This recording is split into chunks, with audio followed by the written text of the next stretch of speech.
নমস্কার, রামানুজন ইনস্টিটিউটে আপনাদের স্বাগত। আজকে আমাদের প্রথম ক্লাস আমরা করব সেট তত্ত্বের উপরে, সেট থিওরি বা সেট তত্ত্ব।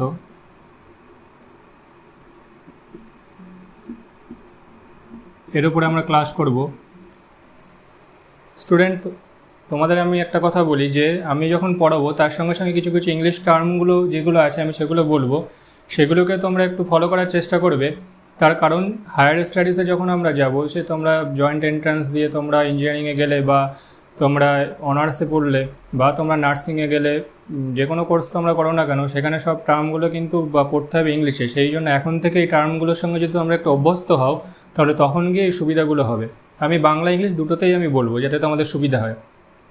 তো সেট থিওরি শুরু করার আগে সেটের আমি একটা সংক্ষিপ্ত বিবরণ বা সংক্ষিপ্ত ইতিহাস আমি তোমাদেরকে আগে একটু বলার চেষ্টা করি।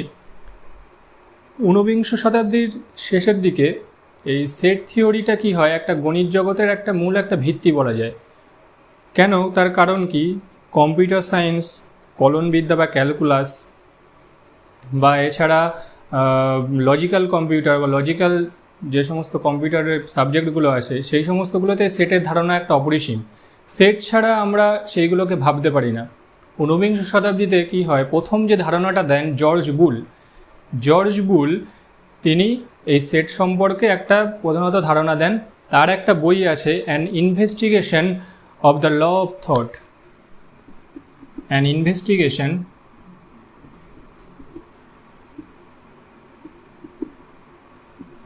of the law of thought। এই বইটাতে জর্জ বুল প্রথমে এই সেট সম্পর্কে একটা ধারণা দেন। পরবর্তীতে কি হয়, আমরা একজনের নাম জানি যে জর্জ ক্যান্টর। এই ক্যান্টর পরবর্তীতে এই সেট তত্ত্বের তার যে ধারণাটা সে জর্জ বুল দিয়েছিলেন, তার ধারণার উপরে ভিত্তি করে তিনি একটা সঠিকভাবে একটা পথ তিনি প্রতিষ্ঠা করেন বা একটা ধারণা তিনি প্রতিষ্ঠা করেন এই সেট তত্ত্বের। সেই জন্য তাকে সেট তত্ত্বের জনকও বলা হয়। সেট তত্ত্বের জনক আমাদের জর্জ ক্যান্টর, জিএলপি ক্যান্টর।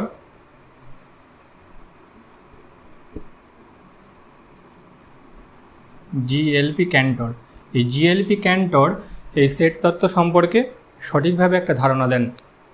এখানে একটা ছোট একটা গল্প আমি বলি।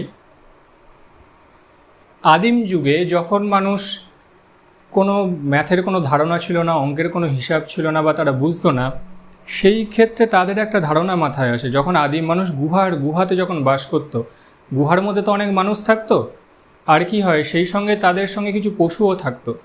তা এখন গুহার মানুষরা কি করে, আদিম যুগের গুহার মানুষরা একটা সময় তারা গুহা থেকে বেরোতো, তারা শিকার করতে বেরোতো, শিকার করতে দলবল বেঁধে বেরিয়ে পড়তো। অনেকে তো তার থেকে দলছুট হয়ে যেত। দলছুট হয়ে গিয়ে যখন গুহাতে ফিরে আসতো, তারা দেখতো যে তাদের থেকে একজন দুজন হয়তো কম পড়ছে বা কোনো একটা পশু কম পড়লো। প্রথমে তারা এটা বুঝতে পারতো না। সেই জন্য সে আদিম যুগের মানুষ একটা লজিক বা একটা সিস্টেম তৈরি করে। তারা কি করে, তারা যখন গুহা থেকে বেরোয়, কিছু মানুষ আছে, কিছু পশু আছে, তারা গুহার থেকে বেরোচ্ছে, তখন তারা কি করে, বাইরে একটা গর্ত খুঁড়ে রাখে। গর্ত খুঁড়ে রেখে তারা কি করে, কিছু পাথর নেয়, পাথর একটা একটা করে, মানুষ গুহা থেকে বেরোয়, একটা করে পাথর সে গর্তের মধ্যে ফেলে। একটা করে পশু বেরোলো, একটা করে পাথর এরকম গর্তের মধ্যে ফেললো। ভালো কথা। এবার তারা বেরিয়ে গেল, বেরিয়ে গিয়ে তারা শিকার করলো, চারিদিকে ঘোরাফেরা করলো। যখন তারা আবার সন্ধ্যার সময় বা যখন গুহাতে ফিরে আসতো, তখন কি করতো, এই গর্ত থেকে একটা একটা করে পাথর, তারা একটা করে মানুষ গুহাতে ঢুকতো, একটা করে তারা পাথর থেকে গর্ত থেকে বের করতো। এই করতে গিয়ে কোনোদিনও দেখা গেল যে পাথর একটা বাড়তি হচ্ছে, মানুষ নেই, তার মানে একটা মানুষ দল থেকে হারিয়ে গেছে বা মারা গেছে বা কোথাও চলে গেছে। একটা পশু দেখা গেল নেই, একটা পাথর বাড়তি আছে কিন্তু পশু নেই, তাহলে পশুটা হয়তো হারিয়ে গেছে বা মারা গেছে। কোনোদিনও দেখলো যে একটা পাথর শেষ কিন্তু একটা মানুষ বাড়তি চলে এসছে, তার মানে কি, সেখানে বাইরে থেকে একটা মানুষ তাহলে তাদের দলের মধ্যে এসছে। এই যে ধারণাটা লক্ষ্য করেন এই জর্জ ক্যান্টর, জেএলপি ক্যান্টর, তিনি এই ব্যাপারটা লক্ষ্য করেন। লক্ষ্য করার পরে এর থেকেই আমাদের এই সেটের ধারণাটা বা সেট তত্ত্বটা আসে। ক্যান্টর যে প্রথমে যে সংজ্ঞাটা দেওয়ার চেষ্টা করে, যে ধারণাটা দেয়, যে তিনি সেটের সংজ্ঞাটা বলেন যে কয়েকটি নির্দিষ্ট পরস্পর বিভিন্ন বস্তুর সংগ্রহকে বলা হয় সেট। কয়েকটা নির্দিষ্ট একটা বস্তু তার সংকলনকে তিনি বলেন একটা সেট। তার পরবর্তীতে যে সেটের সংজ্ঞাটা আমরা পাই, সেই সেটের সংজ্ঞাটা আমরা নিয়ে একটু আলোচনা করি। সেট ব্যাপারটা কি, তার সংজ্ঞাটা কি হতে পারে। তাহলে এখান থেকে আমরা দেখলাম তার গল্পটায় কোনো একটা বস্তুর সংকলন, কোনো কিছু একটা সমষ্টি, কোনো কিছুর সমষ্টি। এখন কোনো কিছু সমষ্টি বলতে কি আমরা যা কিছু সমষ্টি নিতে পারি, যা আমরা চারপাশে দেখছি সব কিছু সমষ্টি নিয়ে নিলাম সেটাকে সেট বলবো, তা তো নয়। তাহলে একটা নির্দিষ্ট পন্থা আছে, তাকে ডিফাইন করা বা তাকে সংজ্ঞায়িত করা নির্দিষ্ট একটা পন্থা আছে বা প্রসেস আছে, কোন কোন কিছু ধর্ম আছে সেইগুলো মানলে তাহলে আমি তাকে সেটে আখ্যায়িত করতে পারবো। তাহলে কোনো একটা বস্তুর সমষ্টি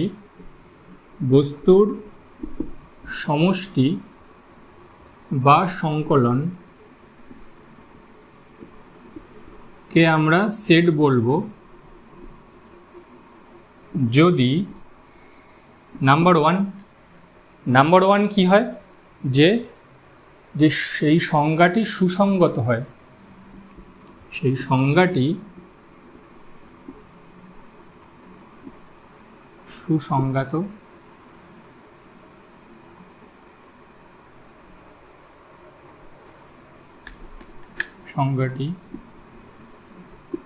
সুসংগত হয় বা ওয়েল ডিফাইন্ড।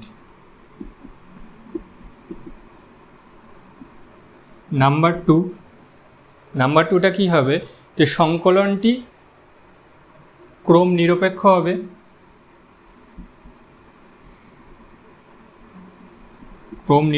হবে, আর একটা কি, যে তার মধ্যে উপাদানগুলি আলাদা হবে।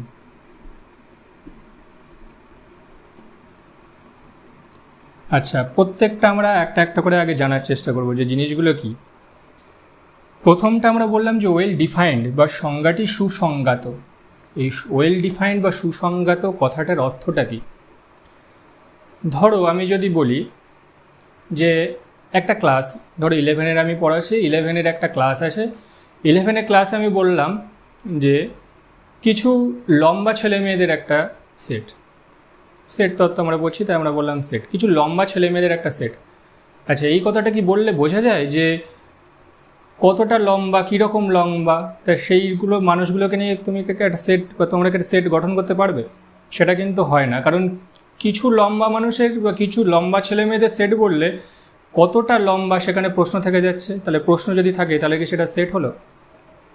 কিন্তু আমি যদি তোমাদের বলতাম যে কিছু ছেলেমেয়েরা যারা 5 ফুটের বেশি লম্বা, তোমাদের 11-এর ক্লাসের কিছু স্টুডেন্ট আছে যাদের হাইট 5 ফুটের বেশি, তাদের নিয়ে একটা তুমি সেট করো, তাহলে তুমি তাদের নিয়ে একটা আলাদা করে একটা সেট করতে পারবে? এরকম একটা জায়গা নিলে তার মধ্যে তুমি সেইগুলো দিচ্ছ, যার হাইট 5 ফুট বা 5 ফুট 1 ইঞ্চি, 5 ফুট 2 ইঞ্চি, তাদেরকে নিয়ে আলাদা করে সেট করতে পারলে তাহলে সেট করা যায়। তাহলে সুসংগত মানে বোঝা গেল। বা ধরো এই কথাটাও বললাম যে ক্লাসে বা আমি যে পাড়াতে থাকি সেই পাড়াতে একটা মোটা মানুষের একটা সেট, যারা মোটা তাদের সেট। তাহলে যেটা মোটা মানুষ বললে তাহলে সে কতটা মোটা হবে সেটা কি বোঝা যাবে? বোঝা যাবে না। কিন্তু আমি যদি বলি যে আমার পাড়াতে কিছু মানুষ যাদের বয়স 40-এর বেশি, 40 বা তার 40-এর বেশি, যদি আমি তাদের বয়স নিয়ে একটা সেট করি তাহলে সেটা কি করা যাবে? হ্যাঁ, সেটা সম্ভব। যার বয়স 40-এর বেশি বা 40, তাহলে 40 হতে পারে, 41 হতে পারে, 42 হতে পারে, এরকমভাবে আমি একটা সেট নিতে পারবো তাদের সেট। 40-এর বয়স যার কম আছে 39, তাহলে সেটাকে আমি নেব না।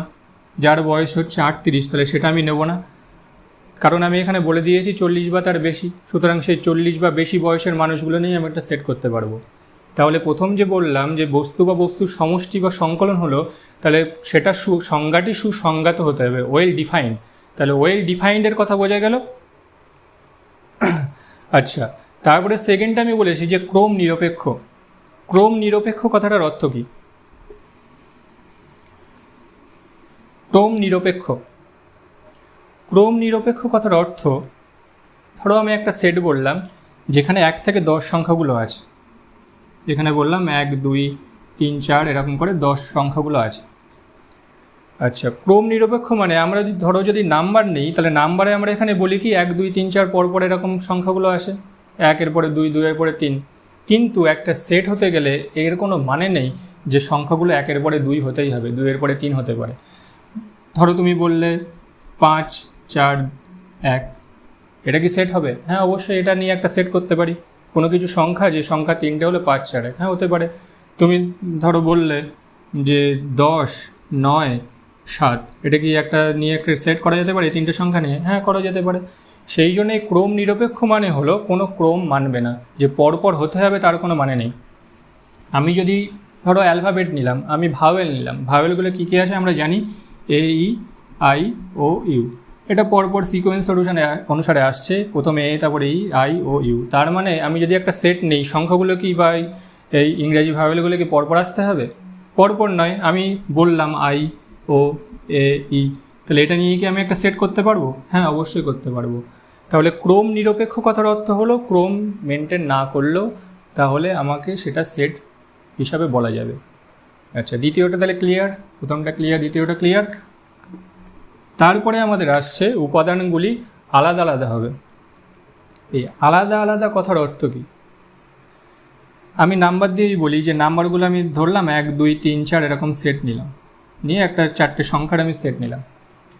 উপাদানগুলি আলাদা আলাদা হবে তার কথার অর্থ হলো সেটের মধ্যে 1 2 3 4 আছে, কোনো রিপিট করব না। ধরো আমি লিখলাম 1 2 2 এরকম 3 4, এটা হবে না, কারণ এই যে 2 একবার আছে আর একবার 2টা ব্যবহার করছি, এটা করার কোনো দরকার নেই। সেটের সংজ্ঞা অনুসারে এটা রিপিটেশন হবে না। ধরো আমি বললাম এবি একটা সেট হলো, এবি নিলাম, তার মধ্যে আবার একটা বি নিলাম, সি নিলাম, এটা কি হবে না? এটা হবে না, কারণ এই বিটা দুবার করার দরকার নেই। তেমন উপাদানগুলি আলাদা আলাদা হবে। এই একটা সেটের মধ্যে যে উপাদানগুলো আছে সেগুলো অবশ্যই আলাদা আলাদা হতে হবে, একই হলে হবে না। তাহলে বোঝা গেল? তাহলে এই 3টে ধর্ম যদি মানে,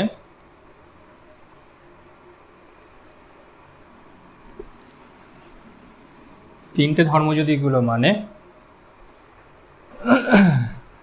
ডিফারেন্ট,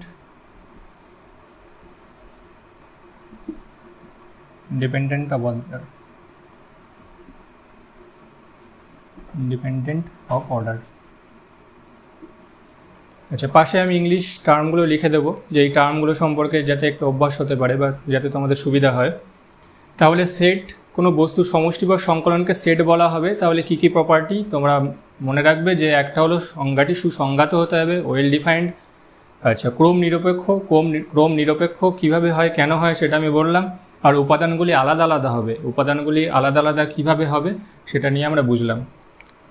এখন সেটের সংজ্ঞা তো হলো, তাহলে নিশ্চয়ই প্রশ্ন আসবে যে সেটের সংজ্ঞা তো আমরা জানলাম, সেটের এই কন্ডিশনগুলো মানে, তা সেটটা কীভাবে লিখব বা কীভাবে আমরা সেট জিনিসটা আমি রিপ্রেজেন্ট করব, যে আমি দেখাবো কী করে যেটা একটা সেট, তার তো একটা নির্দিষ্ট প্রসেস থাকবে, সেটা এবার আমরা আসবো।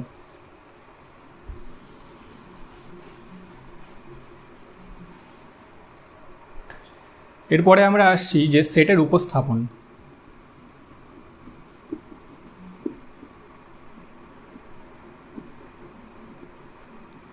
একটা সেটের কিভাবে আমরা উপস্থাপন করতে পারি, বা একটা সেট আমি কিভাবে সেটা দেখাবো যেটা একটা সেট, কিভাবে লিখব। একটা সেটের উপস্থাপন দুভাবে করা যেতে পারে। একটা হলো ছকবন্দীকরণ পদ্ধতি,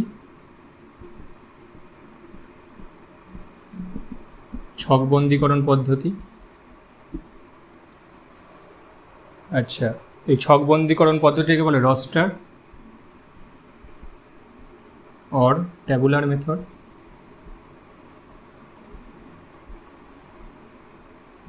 আর দ্বিতীয়টা হলো ধর্মভিত্তিক পদ্ধতি।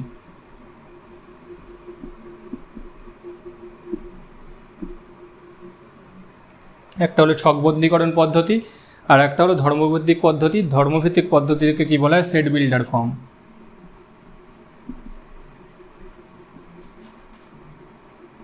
আচ্ছা, তাহলে সেটের উপস্থাপনা আমরা দুভাবে করব।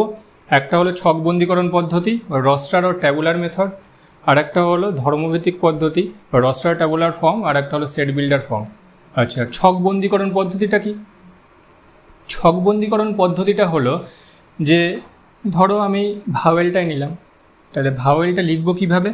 ভাওয়েলটা তার রিপ্রেজেন্ট করতে গেলে বা উপস্থাপন করতে গেলে বাইরে প্রথমে বড় হাতে দিতে হয়, বড় হাতের সাপোজ এ আমি লিখলাম, আর এর মধ্যে এলিমেন্টগুলোকে এরকম সেকেন্ড ব্র্যাকেটের মধ্যে দিয়ে লিখলাম, ভাওয়েলগুলো আমি নিচ্ছি এ ই আই ও ইউ।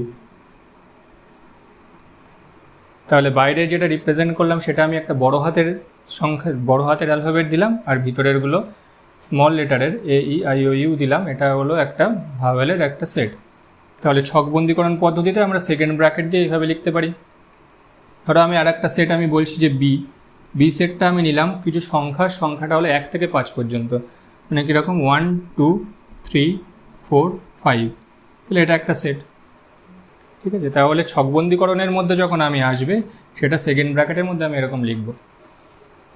আর ধর্মভিত্তিক পদ্ধতি যদি হয়, ধর্মভিত্তিক পদ্ধতিতে বা সেট বিল্ডার ফর্মে আমরা কিভাবে সেটের উপস্থাপন করব, সেখানে এইভাবে বলবো যে আমি সংখ্যা, ধরো আমি ধরলাম যে পূর্ণ সংখ্যাকে জেড দিয়ে লেখা হয় পূর্ণ সংখ্যা, বা বলা হয় পূর্ণ সংখ্যা বা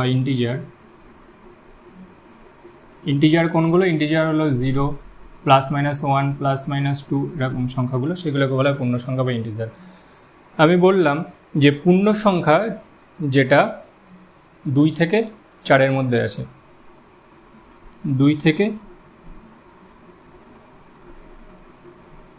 4-এর মধ্যে পূর্ণ সংখ্যার সেট। তাহলে এইটা কীভাবে রিপ্রেজেন্ট করব? ধরো আমি বললাম একটা সেট সি, সেটা এরকমভাবে লিখে একটা সেকেন্ড ব্র্যাকেট দিলাম। সেকেন্ড ব্র্যাকেট দিয়ে আমি বললাম যে এক্স সাচ দ্যাট, এই চিহ্নটাকে বলা হয় সাচ দ্যাট চিহ্ন। চিহ্নগুলো সম্পর্কে আমি একটা আলাদা করে ভিডিও দিয়ে দেবো, যেখানে চিহ্নগুলো কোনটা কাকে কী বলে। এখন জেনে রাখো যে এটাকে বলা হয় সাচ দ্যাট। সাচ দ্যাটটাকে দুইভাবে লেখা যায়, সাচ দ্যাটটা এরকমভাবে লেখা যায়, এটাকে বলে সাচ দ্যাট, অথবা এরকম একটা দাগ, এটা দিয়েও লেখা যায়। ঠিক আছে, এর বাংলা কথা হলো এই যে, আর ইংলিশে এটাকে বলে সাচ দ্যাট। ঠিক আছে, তাহলে সাচ দ্যাট 2 < x < 4, যেখানে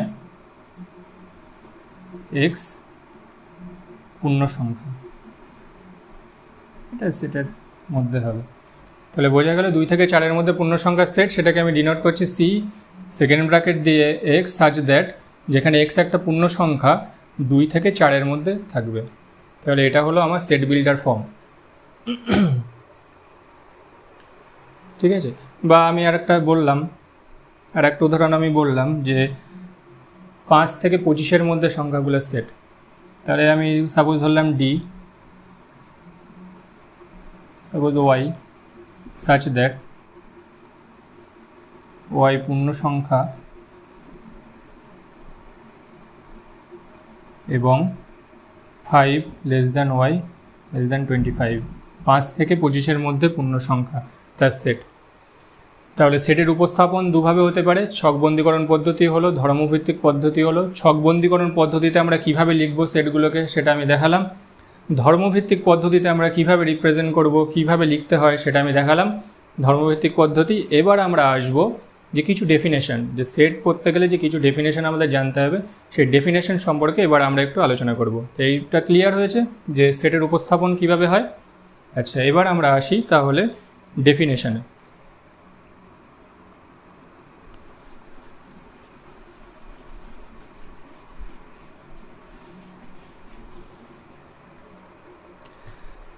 আচ্ছা, ফার্স্ট আমরা ডেফিনেশনের মধ্যে আসছি, কিছু সংজ্ঞা। ডেফিনেশন,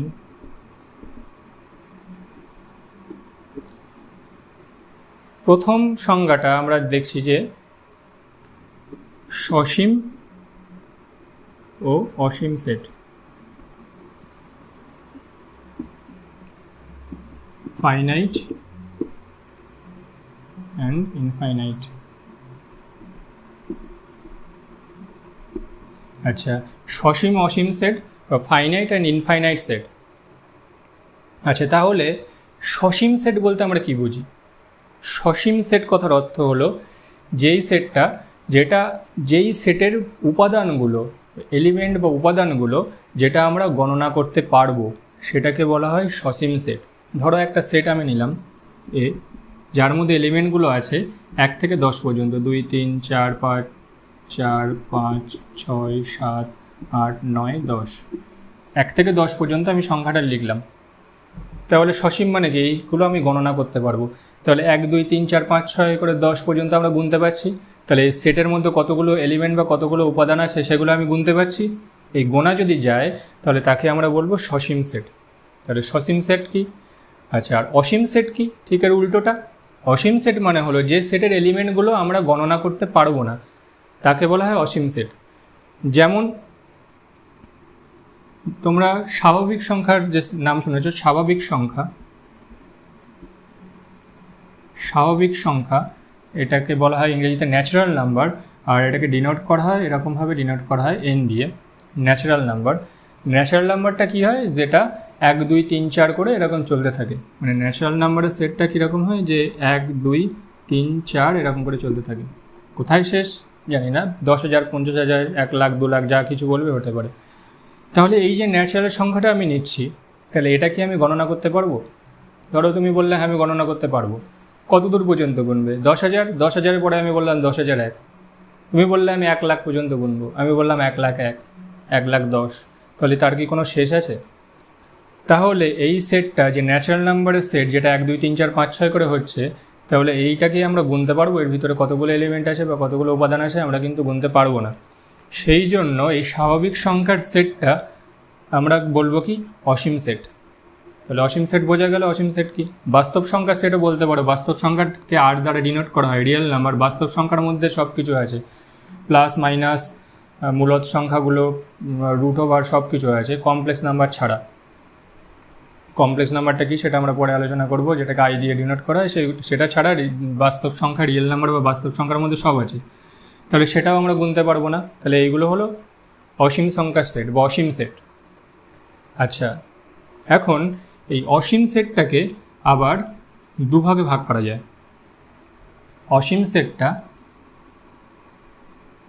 অসীম সেটকে আমরা দুভাগে ভাগ করতে পারি। কীরকম? একটা হলো গণনযোগ্য আর একটা হলো অগণনযোগ্য।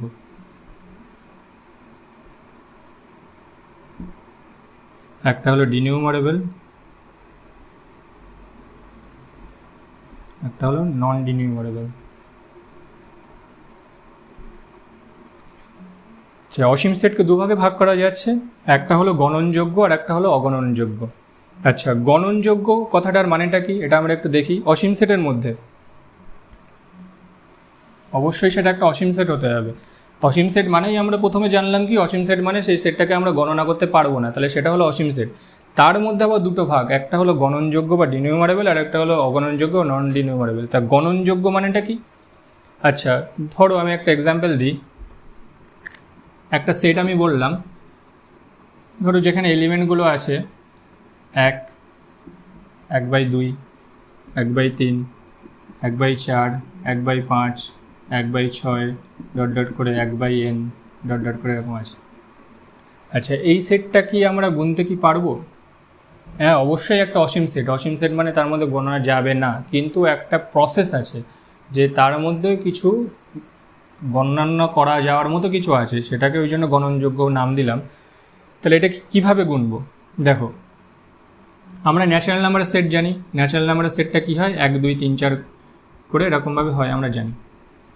এখন আমি এর সাথে রিলেট করছি। দেখো, প্রথমটা 1-এর সাথে রিলেট করলাম, দ্বিতীয়টা 2-এর সাথে রিলেট করলাম, তৃতীয়টা 3-এর সাথে রিলেট করলাম, চতুর্থটা 4-এর সাথে রিলেট করলাম। এই ন্যাচারাল নাম্বারে এরকম 5-এর সাথে পরেরটা, তারপরে 6, এরকমভাবে রিলেট করে n-তম ওখানে যে পদটা আছে তার সাথে আমি n-টা রিলেট 1/n-টা রিলেট করলাম। এইভাবে রিলেট করা যাচ্ছে। তার মানে এই সেটের যে এলিমেন্টগুলো আছে, এই ন্যাচারাল নাম্বার সেটের এলিমেন্টের সাথে কানেক্ট করা যাচ্ছে। কানেকশন দেখো তো, এটা বুঝলে কিনা? বোঝা যাচ্ছে জিনিসটা?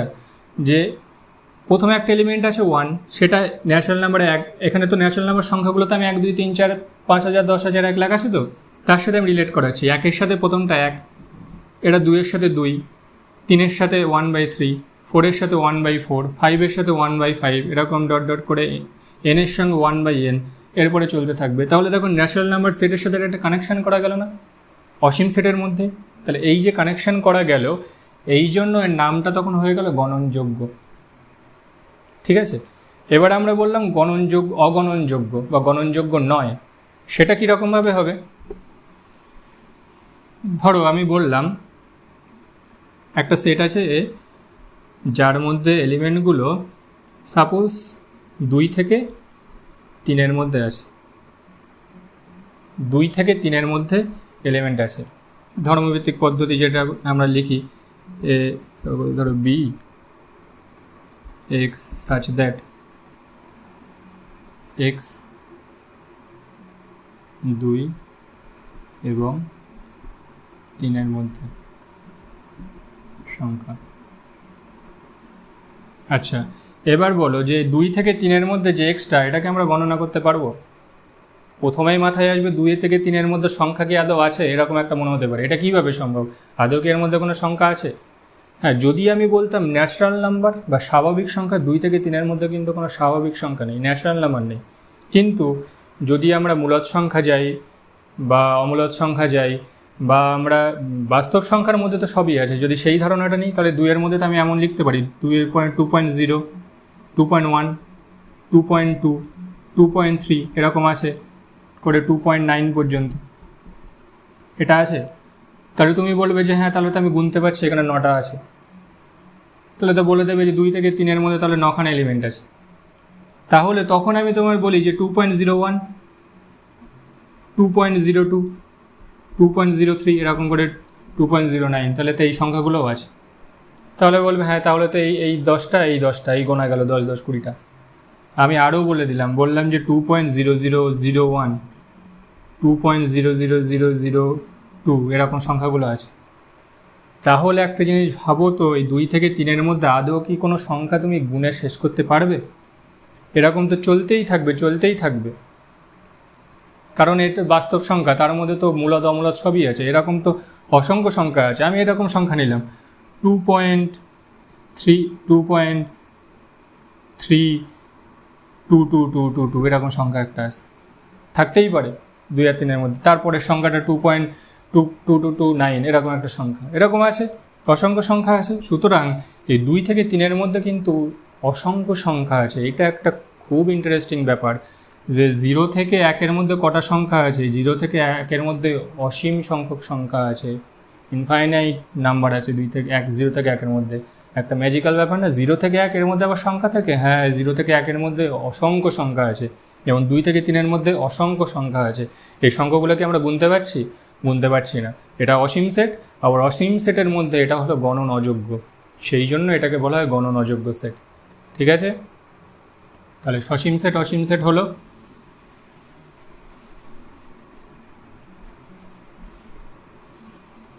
আচ্ছা, এরপরে আমরা আসছি যে নাম্বার 3, একপদ সেট। একপদ সেট কি? কোনো সেটের মধ্যে যদি একটা মাত্র পদ থাকে তাহলে তাকে বলা হবে একপদ set.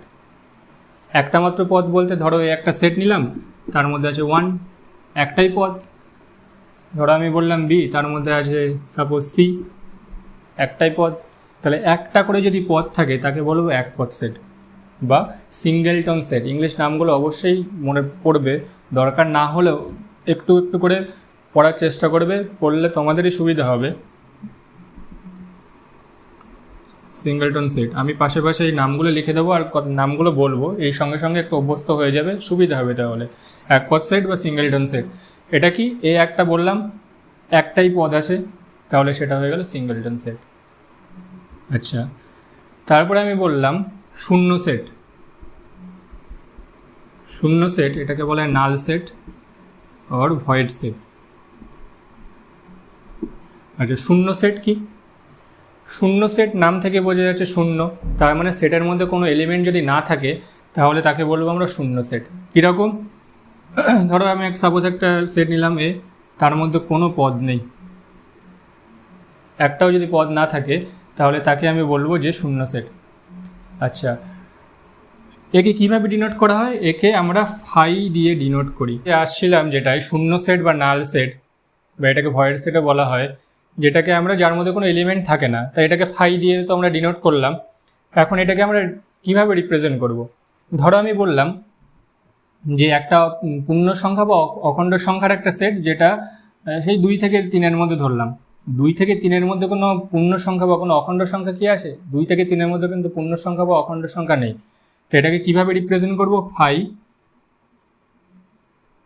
phi x such that x একটি অখণ্ড সংখ্যা, x অখণ্ড সংখ্যা সেট, অখণ্ড সংখ্যা এবং 2 s <3।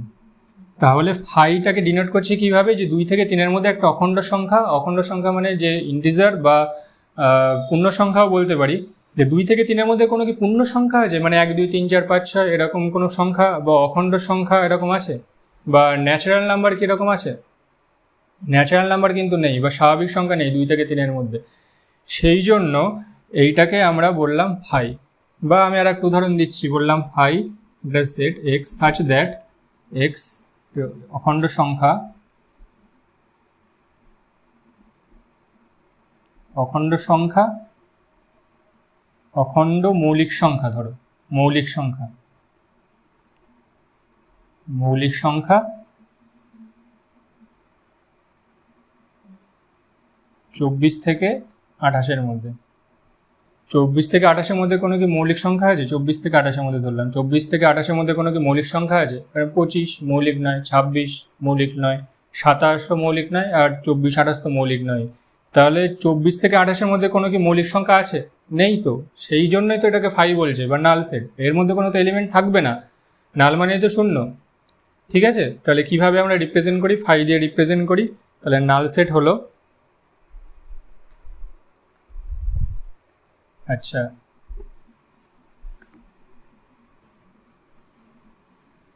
এরপর আমরা আসব সাবসেট বা উপসেট, উপসেট বা সাবসেট। আচ্ছা, উপসেট বা সাবসেট মানে এটা কি? সেটটা তো আমরা বুঝলাম, সেটের ডেফিনেশনটা আমরা বুঝলাম, এবার উপসেট বা সাবসেট সেই জিনিসটা কি? সাবসেট বা উপসেট হলো, ধরো একটা সেটে আমি বললাম এর মধ্যে এলিমেন্ট আছে 1 2 3 4 5, আর একটা সেট বললাম বি, যার মধ্যে আছে 3 4 5। এখন এ সেটের এলিমেন্ট 5টা, বি সেটের এলিমেন্ট 3টে। তাহলে কোনটা বড়? এটা বড় সেট। তাহলে আমি বলতে পারি যে বিটা এর সাবসেট, বিটা এর মধ্যে আছে, কারণ এই বি সেটের এলিমেন্টগুলো এ সেটের এলিমেন্টের মধ্যে আছে, বা বি কন্টেন্ট ইন এ, বা বি এর মধ্যে আছে, যা কিছু বলি না কেন। তার মানে কি বোঝা যাচ্ছে? যে বিটা এর একটা সাবসেট। কিভাবে? যে বিটার এলিমেন্টগুলো যদি সব এ সেটের ও এলিমেন্ট হয়, এ সেটের মধ্যে আছে সেই এলিমেন্টগুলো, তখন সেই বি সেটটাকে বলা হবে এ সেটের সাবসেট। এটাকে কিভাবে লিখি? এটাকে লিখি যে বি সাবসেট অফ এ। এই চিহ্নটাকে দেয়া বলা হয় সাবসেটের চিহ্ন, মানে বি সাবসেট অফ এ। ঠিক আছে, আচ্ছা উপসেট বা সাবসেট। আচ্ছা, এর পরবর্তী আসছে সমান সেট বা ইকুয়াল সেট। আচ্ছা, ইকুয়াল সেট বা সমান সেট কাকে বলে? একটা সেট আছে এ 1 2 3 4 5, আর একটা সেট আছে বি, এখানে আছে 1 2 3 4 5।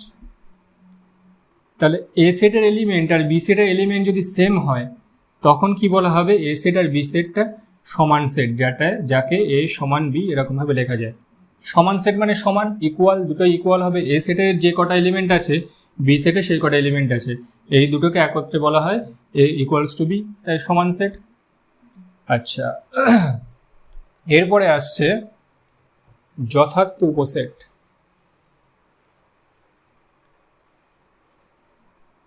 যথার্থ উপসেট বা অধিসেট।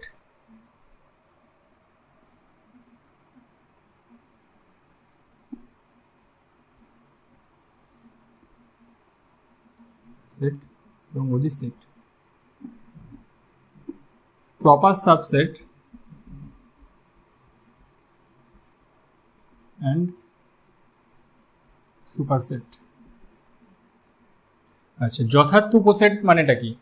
যথার্থ উপসেট, এটা খুব বোঝার একটা বিষয়। যথার্থ উপসেট, ব্যাপারটা ভালো করে বোঝো।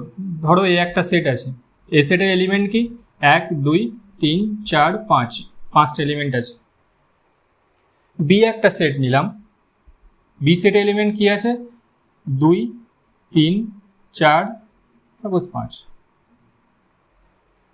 দেখো এ সেটে 1 2 3 4 5, 5টা এলিমেন্ট আছে। বি সেটে 2 3 4 5, 4টে এলিমেন্ট আছে, একটা নেই।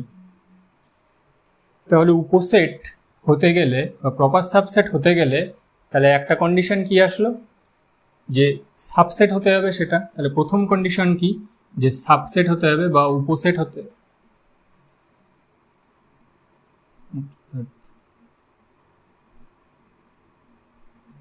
যথার্থ উপসেট।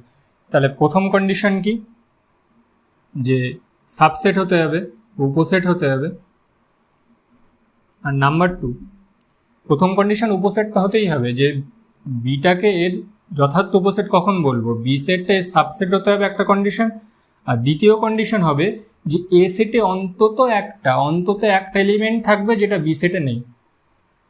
বোঝা গেল, যে এ সেটে অন্তত একটা এলিমেন্ট থাকবে, বেশি হলেও ক্ষতি নেই, অন্তত মিনিমাম একটা মিনিমাম এলিমেন্ট থাকবে যেটা বি সেটে নেই। এই রকম কন্ডিশন যদি হয়, এরকম দুটো কন্ডিশন যদি হয়, তখন আমরা কি বলবো, বিটা প্রপার সাবসেট বা যথার্থ উপসেট অফ এ। এটাকে কি চিহ্ন দিয়ে লিখি, এটাকে লিখি বি সাবসেট প্রপার সাবসেট বা যথার্থ উপসেট অফ এ। বোঝা গেল। তাহলে বিটা কখন এর প্রপার সাবসেট হবে, যে বিটাকে অবশ্যই এর সাবসেট হতে হবে, মানে উপসেট অবশ্যই হতে হবে। আর সেকেন্ড কন্ডিশন কি, এ সেটে অন্তত একটা এলিমেন্ট থাকবে যেটা বি সেটে নেই। এই কন্ডিশন যদি হয় দুটো, তখন তুমি বলতে পারবে যে বি সেটটা এর যথার্থ উপসেট। আর অধিসেট কোনটা, এই যে এ সেটটা, এই এ সেটটা বলবো বি সেটের অধিসেট বা সুপারসেট। বোঝা গেল। তাহলে কোনটা যথার্থ উপসেট আর অধিসেট কোনটা, যে এই এটাকেই বলবো বি এর অধিসেট। আচ্ছা, উদাহরণ, অবশ্যই তো একটা উদাহরণ দরকার। ধরো আমি বললাম যে ন্যাচারাল নাম্বার বা স্বাভাবিক সংখ্যার সেটটা কি, এটা 1 2 3 4 এরকম এলিমেন্ট আছে। জেড ধরলাম, জেডটা হলো ইন্টিজার বা পূর্ণ সংখ্যা বা অখণ্ড সংখ্যা যা বলি, পূর্ণ সংখ্যা। তার মধ্যে এলিমেন্টগুলো কি কি থাকে, এলিমেন্টগুলো থাকে ধরো সাপোজ -3 -2 -1 0 1 2 3 এরকম আছে, মানে এইদিকে -4 -5 আরও আছে, এদিকে 4 5 6 আরও আছে। আচ্ছা, এখন দেখো যে জেড সেটটা অবশ্যই এন থেকে বড়, এটা তো বুঝতে পারছি। আর এই সেটে যে এলিমেন্ট আছে জেড সেটে তার থেকে বেশি এলিমেন্ট আছে, 0 1 2 3 গুলো আছে, প্লাস আবার তার মাইনাসগুলো আছে। আমি বলেছিলাম একটা বেশি থাকলেই হবে, এখানে তো অনেকগুলোই বেশি আছে। তাহলে অবশ্যই জেডটা সাবসেট অফ বা উপসেট, প্রথম কন্ডিশন জেডটা এন এর উপসেট হতে হবে বা সাবসেট হতে হবে। আর সেকেন্ড কন্ডিশন কি বলেছিলাম, যে একটা এলিমেন্ট অন্তত বেশি থাকবে, এখানে তো অনেকগুলো এলিমেন্টই বেশি আছে। তাহলে আমাকে বলা যায় যে এই এনটা জেডের যথার্থ উপসেট, মানে এনটা জেডের যথার্থ উপসেট বা প্রপার সাবসেট। আর এই জেডটাকে কি বলবো, যে এনের অধিসেট। ঠিক আছে, ক্লিয়ার? তাহলে যথার্থ উপসেট এবং অধিসেট। আচ্ছা, এরপরে আমরা আসছি সমতুল্য সেট। সমতুল্য সেট বা ইকুইভ্যালেন্ট সেট।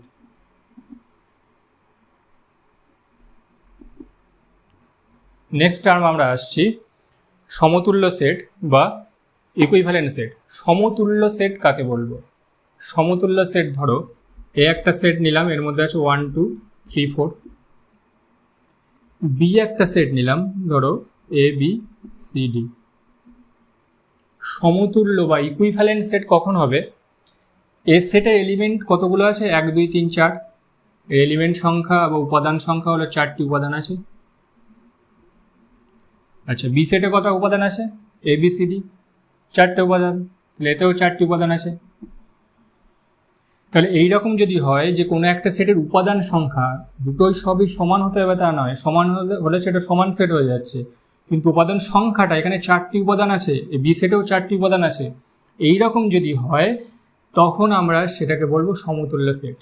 উপাদান সংখ্যাটা সমান, তাকে আমরা বলবো সমতুল্য সেট বা ইকুইভ্যালেন্ট সেট। আচ্ছা, এরপরে আসছে কি সার্বিক সেট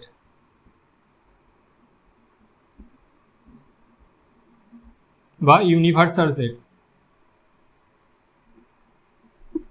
সার্বিক সেট বা ইউনিভার্সাল সেট।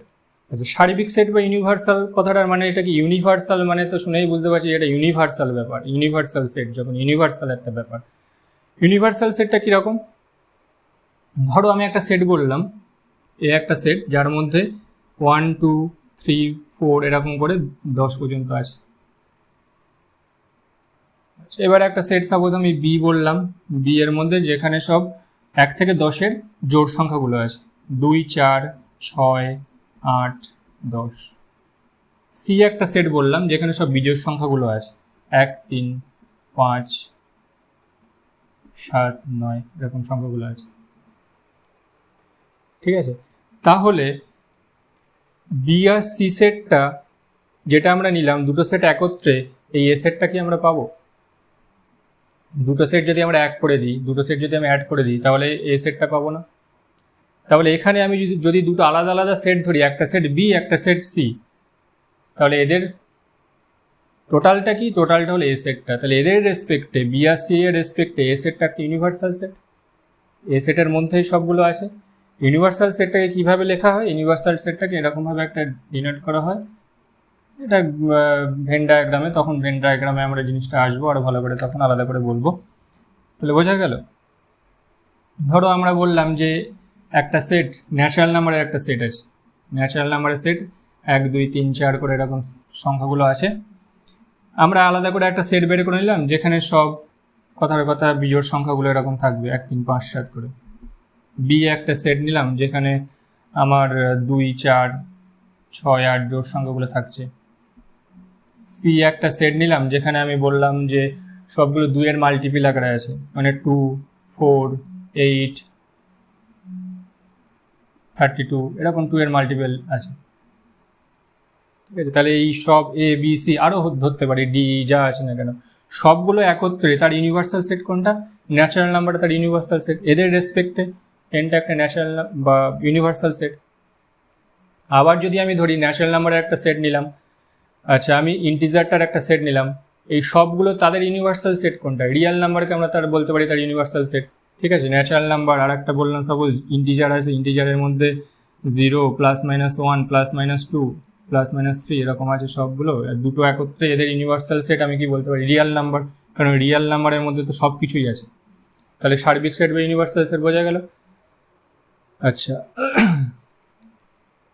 এরপরে আসছে সূচক সেট বা পাওয়ার সেট। নাম্বার কত? নাম্বার 9, তাই তো? নাম্বার 9 সেটা হলো সূচক সেট বা পাওয়ার সেট। সূচক সেট বা পাওয়ার সেট কাকে বলবো? তার আগে বলে এটাকে কীভাবে ডিনোট করা হয়। পাওয়ার কথাটাতে বুঝতে পারছি যে পাওয়ার সেটটাকে পি এরকমভাবে ডিনোট করব। সাপোজ আমি এ একটা সেট কনসিডার করছি, তখন পাওয়ার সেট অফ এ, এটাকে কীভাবে ডিনোট করব? সূচক সেট বা পাওয়ার সেট কথার অর্থ হলো কোনো একটা সেট আমি ধরলাম, সাপোজ এ, এখানে আছে 1 2 3 তিনটে এলিমেন্ট আছে, ভালো করে বুঝবে, এর মধ্যে 1 2 3 তিনটে এলিমেন্ট আছে। তাহলে সূচক সেটটা হলো কি, যে এর যতগুলো সাবসেট হতে পারে, সবগুলোকে যদি আমি একসঙ্গে করি, সবগুলোকে একসঙ্গে করলে যে সেটটা আমরা পাবো সেটাকে বলবো পাওয়ার সেট। এর সাবসেট কী কী হতে পারে, কীভাবে আমরা লিখতে পারি এর সাবসেটগুলো?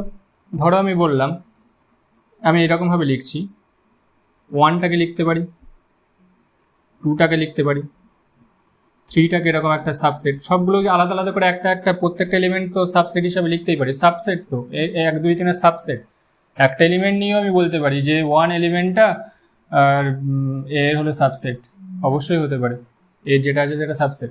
ঠিক আছে, তাহলে 1 2 3 হলো, দুটো একসাথে লিখতে পারি, 1 2 2 3 1 3। আচ্ছা, 1 2 3 তিনটে একসাথে লিখতে পারি, তাহলে কটা হলো? 1 2 3 4 5 6 7। আচ্ছা, তাহলে আর একটা জিনিস বাকি থাকলো, সেটা কি? সেটা আগে লিখলে হয় ভালো হতো। সেটা হলো ফাই। কেন ফাইটা লিখলাম? ফাইটা তো সব সেটের মধ্যেই থাকবে, ফাই মানে তো শূন্য, তাহলে ফাই সেটটা তো এর একটা অবশ্যই সাবসেট হবে। ফাই সেটের মধ্যে কিছুই নেই, তাহলে সেটা তো এর সাবসেট হবে। তাহলে কতগুলো হলো? 1 2 3 4 5 6 7 8, 8টা। তাহলে পাওয়ার সেটটা যখন লিখবো, এ সেটের সব সাবসেটগুলো কি এরকমভাবে হলো, এইটাই হলো পাওয়ার সেট অফ এ। তাহলে পাওয়ার সেট অফ এর ডেফিনেশনটা কেমন আসছে?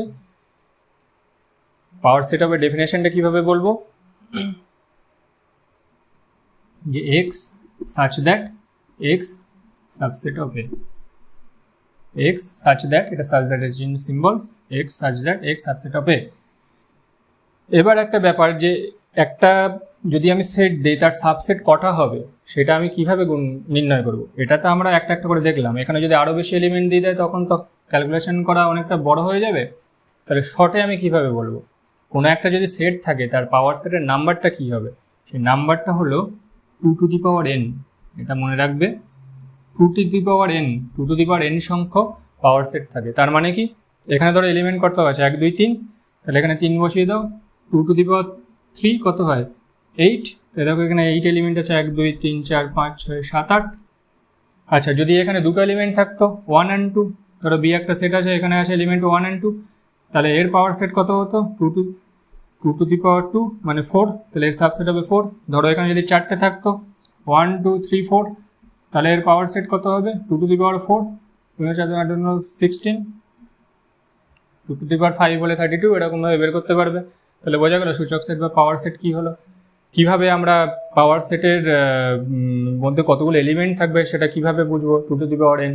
এটা সাইড একটা নোট করে এটা মনে রাখবে, এটা পরীক্ষার ক্ষেত্রে এটা কাজে লাগবে। আচ্ছা, হলো ডেফিনেশন আমাদের হলো সেটের। তাহলে যা যা ডেফিনেশনগুলো আছে সেই ডেফিনেশনগুলো আমরা জানলাম। এবার আমরা কয়েকটা সিদ্ধান্ত সম্পর্কে জানব। কী কী সিদ্ধান্ত আমরা এখান থেকে আসতে পারছি সেই সিদ্ধান্তগুলো এক এক করে জানি। নাম্বার 1, শূন্য সেট যে কোনো সেটের উপসেট। Zero set is a subset of any set. Zero set is a subset of any set মানে শূন্য সেট যে কোনো সেটের উপসেট। এটা আমি কিভাবে প্রমাণ করব? এটা আমাদের ধরো একটা সিদ্ধান্ত, সিদ্ধান্তটা আমার প্রমাণ। কিভাবে আমরা করব? শূন্য সেটকে আমরা কীভাবে ডিনোট করি? ফাই দ্বারা ডিনোট করি। যে কোনো সেটের উপসেট আমাদের প্রুভ করতে হবে কি? ধরো আমি ধরে নিলাম এই একটা set, A phi is a subset of A, এটা আমাদের প্রুভ করতে হবে। আচ্ছা, কিভাবে প্রমাণ করব? ম্যাথে একটা ইন্টারেস্টিং জিনিস আছে। ইন্টারেস্টিং জিনিসটা কি? প্রমাণটা আমরা করব যে এটার সাবসেট হবে, কিন্তু তার আগে আমরা ধরে নিচ্ছি যে এটার সাবসেট হবে না। ধরে নিচ্ছি সাবসেট হবে না। তাহলে সাবসেট যদি না হয় তাহলে সেটা কি হতে হবে? তাহলে সেই কি হতে হবে সেটা যদি আমরা দেখাতে পারি, যদি সেই সিদ্ধান্তে আমরা উপনীত হতে পারি, তাহলে আমরা বলবো যে সাবসেট নয়। আর যদি না হয় তাহলে বলবো যে আমরা যেটা প্রথম ধরলাম সেই ধরাটা আমাদের ঠিক নয়। এটা একটা ইন্টারেস্টিং কেস, ঠিক আছে? যে ধরে নিলাম হবে না, ধরে নিয়ে আমি দেখাবো যে আমাদের ধরাটা ভুল। কীরকম? ধরো প্রথমে আমরা ধরছি যে phi is not a subset of A. তাহলে ফাইটা যদি এর সাবসেট না হয় তার মানেটা কি? সাবসেট হতে গেলে কি হবে? আমরা এখানে বলেছিলাম যে এ সেটের মধ্যে ধরো 1 2 3 আছে, আর বি সেটের মধ্যে সাপোজ 1 2 আছে। তাহলে বিটা এর সাবসেট কেন বলছি? যে এ সেটের মধ্যে যে এলিমেন্টগুলো আছে, বি সেটের যে এলিমেন্ট আছে, বি সেটের এলিমেন্টগুলো অবশ্যই এ সেটে থাকতে হবে, তবেই তো আমরা বলছি বি ইজ এ সাবসেট হবে।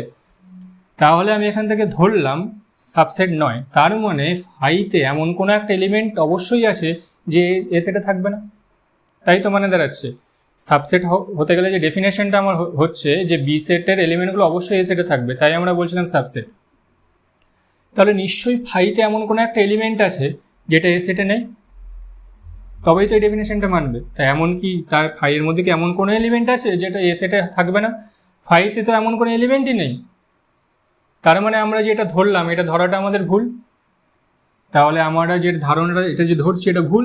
অতএব এটা সত্য নয়। তার মানে কি phi is a subset of A, এটা প্রমাণিত। ক্লিয়ার? না ধরে তারপরে হাতে প্রমাণ করলাম। আচ্ছা, নাম্বার 2,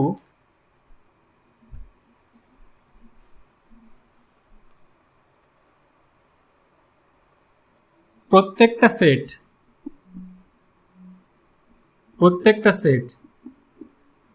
তার নিজের উপসেট। প্রত্যেকটা সেট তার নিজের উপসেট। Every set is a subset of himself, every set is subset of itself. তার মানে কি, ধরো একটা সেট নিলাম আর একটা সেট নিলাম এ, কারণ এখানে বলছে কি প্রত্যেকটা সেট তার নিজের উপসেট। এ সেটটা এই এ সেটেরই একটা উপসেট। মানে ধরো এ সেটের মধ্যে এলিমেন্ট আছে 1 2 3 4, বি সেটে আছে 1, ধরো আর একটা সেট সেটাও তো এ 1 2 3 4, নিজের তো বলেছে, সেই এ সেটে এলিমেন্ট 1 2 3 4 মানে আর একটাতেও 1 2 3 4 থাকবে। এ সেটটা এ সেটেরই উপসেট। কীভাবে প্রমাণ করবো? এই যে সাবসেট অফ, কীভাবে করবো ভাবো। সেই একই প্রসেসে আমি ধরছি। প্রথমে আমি ধরি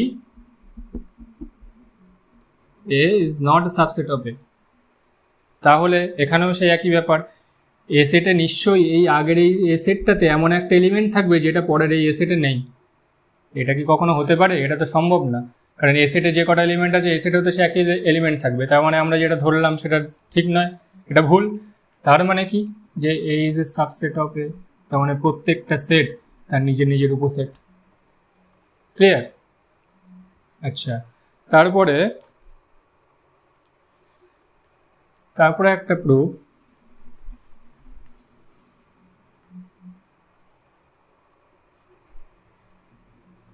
number 3, suppose A is subset of B, B is subset of C. তাহলে প্রমাণ করো যে A is subset of C. কীভাবে বলবো? এ বি এর সাবসেট, বিটা আবার সি এর সাবসেট, তাহলে বলছে যে এটা সি এর সাবসেট। এটা কিভাবে আমরা প্রমাণ করব? মানে ধরো একটা এলিমেন্ট আমরা ধরলাম এক্স, এক্সটা বিলংস টু এ। আচ্ছা, এই যে সিম্বলটা এটাকে বলা হয় বিলংস টু বা অন্তর্গত, এটাকে বলা হয় বিলংস টু বা অন্তর্গত। ঠিক আছে, আমি সিম্বলের আলাদা একটা লিস্ট আমি দিয়ে দেবো অবশ্যই। হ্যাঁ, এটাকে বিলংস টু বলা হয় বা অন্তর্গত বলা হয়, যে এক্স এর অন্তর্গত বা এক্স বিলংস টু এ। তার মানে কি, এটা এ সাবসেট অফ বি যদি হয়, তাহলে এক্সটা এর মধ্যে যদি থাকে তাহলে অবশ্যই, এবং এক্সটা বি এর মধ্যেও আছে, সাবসেট তো। এক্স এলিমেন্টগুলো অবশ্যই বির মধ্যে, এই যে সাবসেট অফ বি মানে বিতে যেগুলো এলিমেন্ট আছে এর এলিমেন্টগুলো অবশ্যই বির মধ্যে থাকবে, তখন এক্স বিলংস টু এ হলে এক্স বিলংস টু বি হবে। আবার দেখো, এক্স যদি বি এর মধ্যে থাকে, সেকেন্ডটাতে কি বলেছে? B is a subset of C. তার মানে এক্স যদি বি এর মধ্যে থাকে তাহলে অবশ্যই এই এক্সটা তো সি এর মধ্যেও থাকবে। তাহলে এর থেকে কি বোঝা গেল? যে এক্স যদি বি এর মধ্যে থাকে, এক্স সি এর মধ্যে আসে, আবার এখানে আছে এক্স বিলংস টু এ, তার মানে কি, যে এটা সাবসেট অফ সি না? এখান থেকে দেখা যাচ্ছে। তো ভালো করে নোটিস করো যে এক্স যদি এর মধ্যে থাকে, এক্স বি এর মধ্যে আছে, আবার এক্স বি এর মধ্যে আসে মানে অবশ্যই এক্সটা সি এর মধ্যে আসে। তার মানে এই যে সাবসেট অফ সি, বোঝা গেল? আচ্ছা, next,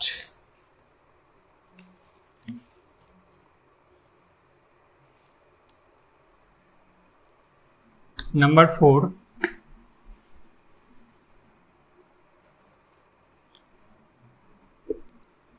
A is subset of B, B is subset of A, তাহলে প্রুভ করো A equals to B, এবং এটা বিপরীত ক্রমেও সত্য। এটা বিপরীত ক্রমেও সত্য, মানে এটা যদি হয় তাহলে এটা হবে, আবার A equals যদি B হয় তাহলে A subset of B, B subset of A হবে। এটাকে কিভাবে প্রমাণ করব? আগের মতোই, ধরো একটা এলিমেন্ট নিলাম এক্স, যেটা এর ভিতরে আছে। তাহলে এক্স যদি এর ভিতরে থাকে অবশ্যই এক্সটা বি এর মধ্যে থাকবে, তাই তো? এক্স যদি এর মধ্যে থাকে এক্স বি এর মধ্যে থাকবে। এখন আমি এখানে একটা আলাদা এলিমেন্ট ধরে নিলাম, সাপোজ ওয়াই বি এর মধ্যে আছে, তাহলে এই অবশ্যই ওয়াইটা এর মধ্যে থাকবে তো। তাহলে প্রথমে যদি আমরা এখান থেকে দেখতে পাচ্ছি সাবসেট অফ বি যে X belongs to A, X belongs to B, তার মানে এক্সের সব এলিমেন্টগুলো বি এর মধ্যে আছে, এক্সের সব এলিমেন্ট এক্সের না, এর সব এলিমেন্টগুলো সব বি এর মধ্যে আছে। আবার এখানে দেখো ওয়াই বিলংস টু বি, তার মানে ওয়াই বিলংস টু এ, তার মানে বি এর সব এলিমেন্টগুলো এর মধ্যে অবশ্যই আছে, যেহেতু সাবসেট, তাই বি সাবসেট অফ এ, মানে বি এর সব এলিমেন্টগুলো এর মধ্যে আছে। তাহলে এখানে এর সব এলিমেন্টগুলো বি এর মধ্যে আছে, আবার এখানে বি এর সব এলিমেন্টগুলো এর মধ্যে আছে। তার মানে এটা কি বোঝাচ্ছে যে এই ইকুয়ালস টু অবশ্যই তো বি হতে হবে, তাই না? ধরো একটা এক্সাম্পল দিয়ে যদি বলি যে এর মধ্যে সাপোজ 1 2 3 4 আছে, আবার বলছে সাপোজ এখানে একটাই বেশি ধরে নিলাম, আমি 4 ধরলাম, আর এক্সটা বি এর মধ্যে আছে, ধরো সাপোজ বি এর মধ্যে আমি বললাম 1 2 3 4 5 এটা ধরলাম। তাহলে এখান থেকে বলা আছে এটা বি এর সাবসেট। আবার ওয়াই বিলংস যদি বি হয়, এই ওয়াইগুলো এর মধ্যে থাকবে, তাহলে বি এর সব এলিমেন্টগুলো অবশ্যই এর মধ্যে থাকতে হবে, কিন্তু এটার মধ্যে 5 আছে, এর মধ্যে কি 5 আছে? তাহলে তো এটা তো হতে পারে না, তার মানে অবশ্যই এর মধ্যে 4টে এলিমেন্ট আছে, 1 2 3 4, কারণ এই এলিমেন্টগুলো আবার এর মধ্যে আছে। তাহলে দেখো এখান থেকে কি দেখা যাচ্ছে যে এ আর বি সেট দুটো সমান, তো এ আর বি সেটটা ইকুয়াল। আবার বিপরীত ক্রমে এটাও আমি বলি যে ধরো আমার দেওয়া আছে এ ইকুয়ালস টু বি, আমার দেওয়া আছে, তার মানে কি যে এক্স যদি এর ভিতরে থাকে, এক্স বি এর ভিতরে অবশ্যই থাকবে, তার মানে কি এ সাবসেট অফ বি। আবার ধরলাম যে ওয়াইটা বি এর মধ্যে আছে, আবার ওয়াইটা এর মধ্যে আছে, তার মানে কি দেখা যাচ্ছে যে বি সাবসেট অফ এ, তার মানে আমার এইটা প্রুভ হয়ে গেল A subset of B, B subset of A, তার মানে বিপরীত ক্রমে আমার সত্য প্রমাণিত হয়ে গেল। তাহলে যে প্রপার্টিগুলো বা যে ধর্মগুলো আসলো সেগুলো আমরা দেখলাম। তাহলে এখানে আমরা প্রথম ক্লাসে সেটটা কিভাবে ফর্ম করা হচ্ছে, আচ্ছা সেটের কিভাবে আমরা সেটটা লিখতে পারি, তারপরে আমরা কি দেখলাম যে সেটের কয়েকটা ডেফিনেশন পড়লাম, কী কী ডেফিনেশনগুলো, তার ব্যাখ্যাগুলো কি, সেগুলো আমরা উদাহরণ দিয়ে দেখলাম।